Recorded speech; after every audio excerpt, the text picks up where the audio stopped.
I've noticed that most off-grid channels do not talk about permits.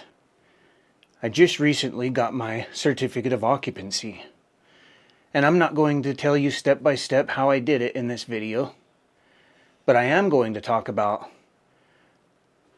why people are so quiet on this topic and who it actually matters to.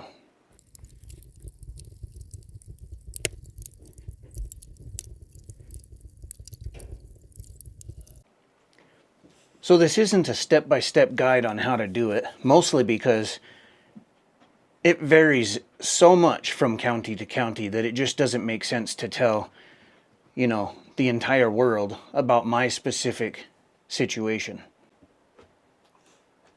What this video really is about is defining whether it's actually possible to do this.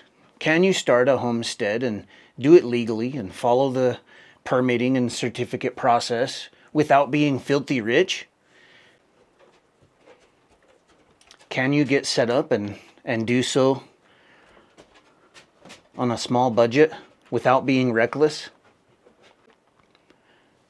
So I did a few searches looking for information on the topic, and most people don't talk about it. And I think, that mostly boils down to the fact that they can't speak on it from experience. Also, permits and those ugly things don't really fit the off-grid fantasy or presentation that a lot of YouTube channels are giving. Unless, of course, they're in a county where it's really easy to get a permit, where you basically just opt out or something like that. I have seen a couple videos regarding that, and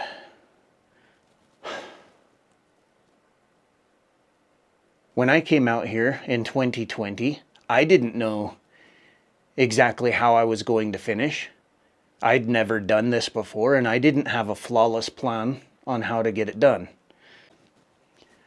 I'm not saying any of those channels are wrong. I'm simply saying that's probably a large reason why this gets skipped. And if you've followed along, you know that one of the main things I focused on was getting systems in place, and that's my infrastructure for shelter, water, and food.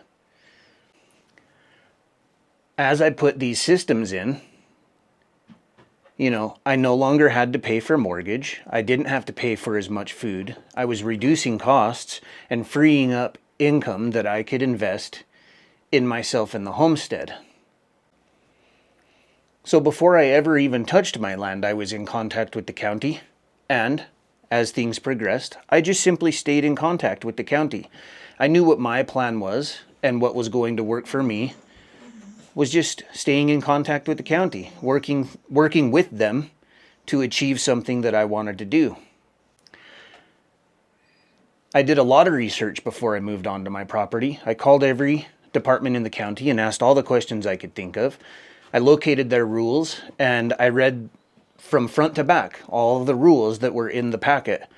And then, outside of that, I learned as I went.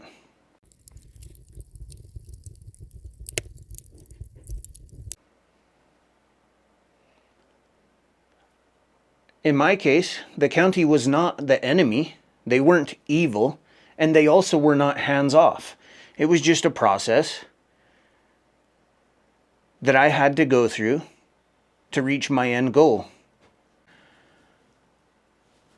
If you were going to try and quantify the permitting process for my cabin, or, in general, anyone, I think the septic is the most expensive and the most arduous process.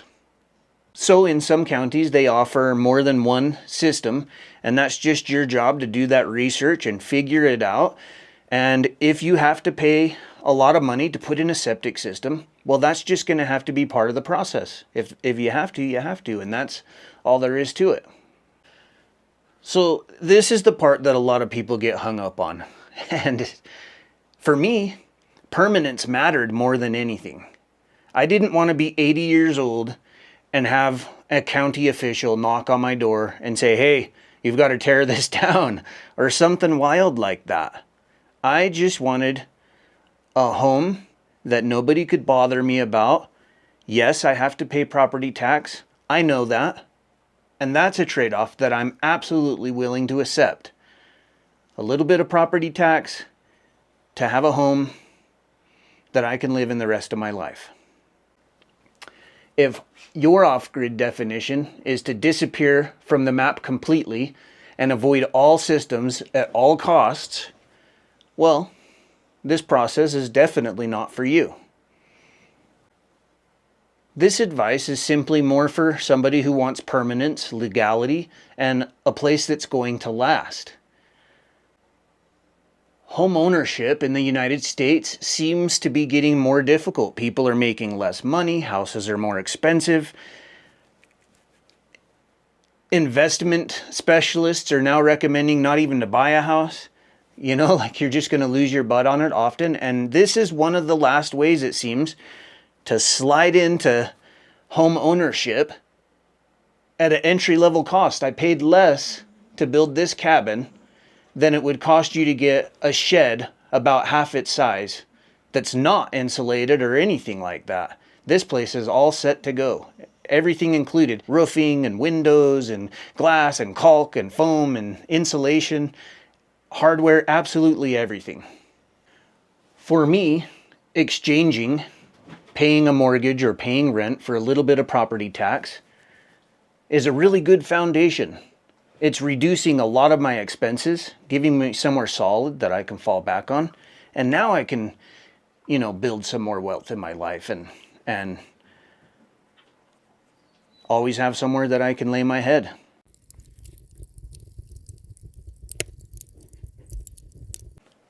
So just a real quick overview. I learned as many of the rules as I could before I came out here, stayed in contact with the county along the way, talked to them about what I could and couldn't do, built my place. I went down and applied for a certificate of occupancy, went down and paid another day, and then they gave me my certificate. Like usual, I'm not giving any of you advice. This video is simply proof that it's possible, even if you don't start out with a lot of money, and if it's something that you could use. And if not, that's fine too. If this video's helped you understand the process at all and you want more, there is a free guide on my website. It's not a step-by-step tool, but it is kind of something you can kind of rely on, go back to, and it really talks about everything from day one until now. It's just there to help you understand what matters before you make big decisions.